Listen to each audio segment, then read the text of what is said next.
केला बेचने वाली चुड़ैल। एक बार की बात है, जादूपुर नाम के एक गांव में करतब दिखाती एक औरत एक रेड्डी के लिए गांव में आती है। आइए आइए मेहरबान कदरदान, खाइए रोहड़ा के ताजे ताजे केले, कभी खाए नहीं होंगे ऐसे केले, पीले पीले केले खाइए। ये कहकर रोहड़ा हाथों में 4 केले लिए उन्हें सर्कल में जोर जोर से हवा में उछालती हुई करतब दिखाती है, जिसे देखकर आसपास के सारे बच्चे अपने अपने मम्मी पापा से उस औरत के पास जाने की जिद करने लग जाते हैं। पापा ऐसा तो सर्कस में बॉल से होता है ना, ये आंटी तो केले से कर रही है, चलिए ना पापा देखते हैं। रोहड़ा एक पतली सी तार पर चलती हुई केलों से करतब दिखाती है। आते जाते सभी लोग बाहर रुककर उसके करतब देखते हैं और वाह वाही करते नहीं थकते। जैसे ही एक आदमी पास आकर उसे पैसे देने लग जाता है, तब वो कहती है, अरे नहीं नहीं साहब, मैं करतब तो बच्चों के मन को बहलाने के लिए करती हूँ, धंधा तो मेरा केले का है। पीछे देखो मेरी रेड्डी, जो भी मेरे केले खाएगा मेरी तरह चुस्त दुरुस्त और तंदुरुस्त हो जाएगा। पता चलता है क्या कि मेरी उम्र 55 की है। अरे पर ऐसे ठंड के मौसम में कोई केला क्यों खाएगा? ये ऐसे वैसे केले नहीं है साहब, ये शरीर में गर्मी देते हैं, ठंड को दूर भगाए जो भी रोहिणा के केले खाए। पापा अगर मुझे केले नहीं मिले तो मैं घर नहीं जाऊंगी। तभी उसके पापा कहते हैं कि बेटा केले ठंड में कभी गर्मी नहीं देते, ये सब कहने की बातें हैं, सामान बेचने का तरीका है इनका। पर पिंकी नहीं मानती। मैं केले खाऊंगी। पिंकी की जिद के आगे नत्थू हार जाता है और उसे केले खरीद कर दे देता है। पिंकी खुश होकर केले घर ले आकर खाती है। अब मैं भी करतब करूंगी, कितना मजा आएगा, जादुई केले। पिंकी पहला केला खत्म भी नहीं करती कि वो बेहोश हो जाती है। दूसरे केले से एक काला धुआं आता है और रोहड़ा चुड़ैल बनकर बाहर निकल आती है। मेरे भूतिया केले बच्चे न खाए, ऐसा हो ही नहीं सकता।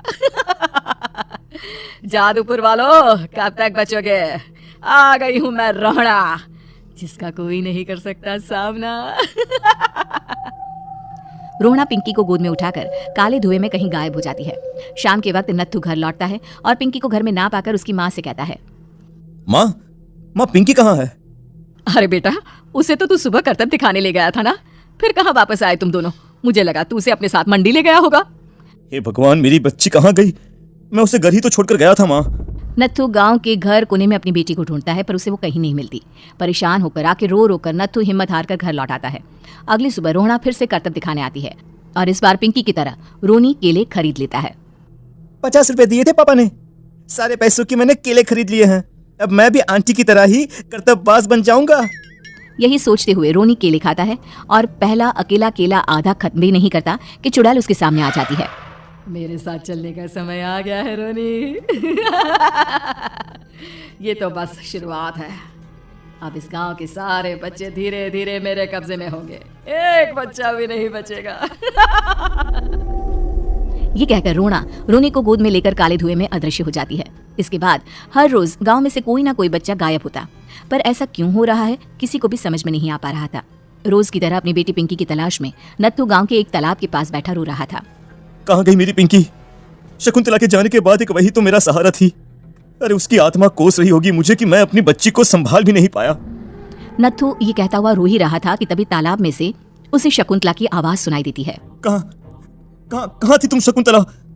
हमारी बच्ची और सारे गायब हुए बच्चे रोहड़ा के कब्जे में हैं। वो बच्चों को जो केले देती है उससे बच्चे बेहोश हो जाते हैं और उसके कब्जे में आ जाते हैं और वो उन्हें ले जाकर काली दुनिया में ले जाती है। पर वो ऐसा क्यों कर रही है? ये मैं नहीं जानती, पर उस दुनिया का रास्ता मैं आपको बता सकती हूँ। जहाँ ये नदी खत्म होती है वहाँ एक केले का पेड़ है, उसके नीचे एक दरवाजा है, वहीं से रास्ता जाता है उस दुनिया का। ये कहकर शकुंतला की आत्मा गायब हो जाती है। गांव के सभी लोग झुंड बनाकर उसी रास्ते से काली दुनिया में चले जाते हैं और वहाँ देखते हैं कि सारे बच्चे वहाँ काम कर रहे थे।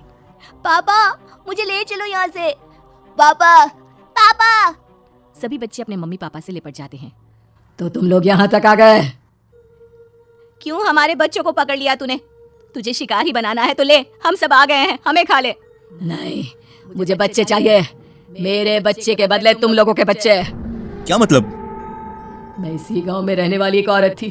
केले की चोरी के इल्जाम में मेरे बेटे को गांव वालों ने इतना मारा कि वो मर गया। उसी दिन मैंने ठान लिया कि गांव वालों का भी वही हाल करूंगी। कुछ दिन बाद बेटे के चले जाने के दुख में मैं भी मर गई और मेरी भटकती आत्मा एक चुड़ैल बन गई। और फिर मैंने बदला लिया तुम सबके बच्चे छीनकर। बर्दाश्त नहीं कर पाए ना, सोचो मुझ पर क्या बीती होगी। हमें माफ कर दो रोहड़ा, पता नहीं ये किसकी गलती थी, पर हम सभी माफी मांगते हैं। हमारी खुशियाँ लौटा दो, तुम भी तो एक माँ हो। गांव वालों की बात सुनकर रोहणा का मन पिघल जाता है और वो बच्चों को छोड़ देती है।